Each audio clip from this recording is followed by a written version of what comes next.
পশ্চিমবঙ্গের বিধানসভা নির্বাচনে মুসলিম বিজয়ী হয়েছেন যারা: মোতাব শেখ, ফারাক্কা, বুরহানুল মুকাদ্দিম লিটন, বাদুরিয়া, ফিরহাদ হাকিম, কলকাতা বন্দর, হুমায়ুন কবির, নওদা, নওশাদ সিদ্দিকী, ভাঙড়, কাশিম সিদ্দিকী, আমডাঙ্গা, তৌসিফুর রহমান, বসিরহাট উত্তর, মোস্তাফিজুর রহমান, ডোমকল, রিয়াদ হোসেন সরকার, ভগবান গোলা, আলিফ আহমেদ, কালীগঞ্জ, বাহারুল ইসলাম, ক্যানিং পূর্ব, মিনহাজুল আরফিন আজাদ, চাকুলিয়া, জেবের শেখ, চাপড়া,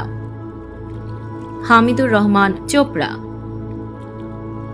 আনিসুর রহমান বিদেশ, দেগঙ্গা, মুস্তাফিজুর রহমান সুমন, ভরতপুর, গোলাম রব্বানী, গোয়ালপুখর, ফায়জুল হক, হাসন, মোহাম্মদ আব্দুল মতিন, হারোয়া, সাবিনা ইয়াসমিন, সুজাপুর, মোশাররফ হোসেন, ইটাহার,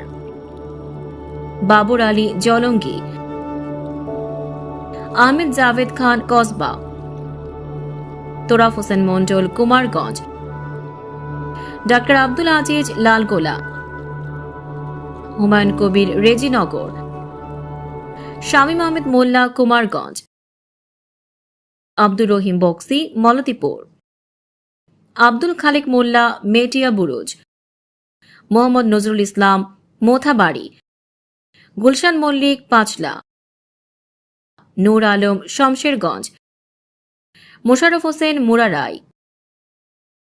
রুকবানুর রহমান, পলাশীপাড়া, নিয়ামত শেখ, হরিহরপাড়া, মতিবুর রহমান, হরিশচন্দ্রপুর।